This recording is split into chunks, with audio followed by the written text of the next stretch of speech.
BBA, BCA, BCom computer కోర్సులో 100% placement లభించే ఏకైక డిగ్రీ కాలేజ్ కూకట్పల్లిలోని ఐక్రియేట్ డిగ్రీ కాలేజ్. సంతాప ప్రతిపాదన గౌరవ ముఖ్యమంత్రి గారు.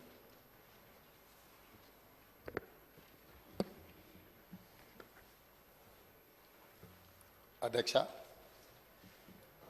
తమరి అనుమతితో ఈ సంతాప తీర్మానాన్ని ప్రవేశపెడుతున్నాను.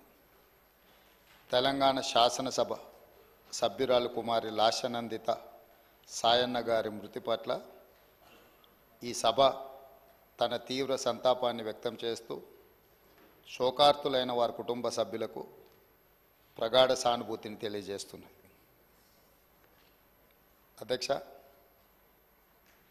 23/2/2024 నాడు సికింద్రాబాద్ కంటోన్మెంట్ శాసనసభ్యురాలు కుమారి లాస్యనందిత సాయన్న గారి ఆకస్మిక మరణం పట్ల ఈ సభ తీవ్ర సంతాపాన్ని వ్యక్తం చేసింది.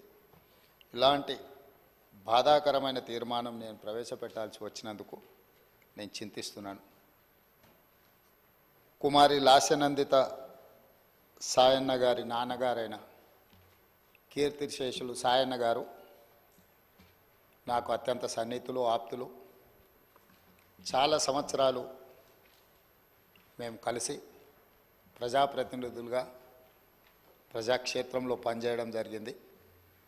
సాయన్న గారు అత్యంత సామాన్యమైన కుటుంబంలో 1951 వల్లభానగర్ నిజామాబాద్ జిల్లాలో జన్మించి కష్టపడి వారు 5 సార్లు శాసనసభ్యుడిగా, ప్రజా జీవితంలో కంటోన్మెంట్ బోర్డు మెంబర్గా కంటోన్మెంట్ ప్రాంత ప్రజా సమస్యల పరిష్కారంలో వారు ఎనలేని కృషి చేసిండ్రు. వారు సిట్టింగ్ శాసనసభ్యుడిగా ఉన్నప్పుడే ప్రజా జీవితంలోనే వారు మరణించడం జరిగింది. ఆ తర్వాత వారిచ్చిన వారసత్వాన్ని, వారు నెరవేర్చాల్సిన బాధ్యతలను, వారిని అభిమానించిన ప్రజల కోసం కుమారి లాస్యనందిత కూడా ప్రజా జీవితంలోకి వచ్చి వారు బ్రతుకున్నప్పుడే వారు కార్పొరేటర్గా, ఆ తర్వాత వారి తరఫున వారిని నమ్ముకున్న ప్రజల కోసం వారు శాసనసభ్యురాలుగా ఎన్నికై ప్రజా జీవితంలోకి వచ్చి కష్టపడి పనిచేయాలన్న ఆలోచనతోటి వారు ప్రజా జీవితంలోకి వచ్చారు.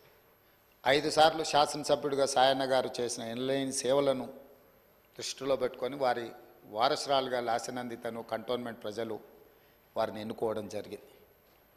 మనమందరం కూడా 37 సంవత్సరాల చదువుకున్న ఒక యువతి, వెనుకబడిన సామాజిక వర్గాల నుంచి చైతన్యంతో ప్రజలకు సేవను అందించాలని ముందుకు వచ్చినప్పుడు మనందరం కూడా మహిళా సాధికారత కోసం ఎదురు చూస్తున్న వాళ్ళం.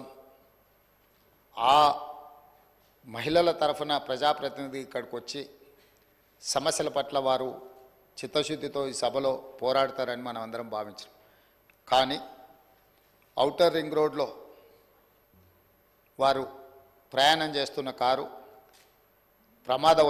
ప్రమాదానికి గురై వారు మరణించడం జరిగింది. వారిని ప్రమాదం నుంచి హాస్పిటల్కు తీసుకెళ్తే అప్పటికే తలకు తీవ్రమైన గాయమై వారు మరణించిందని చెప్పి డాక్టర్లు చెప్పడం జరిగింది. వాస్తవంగా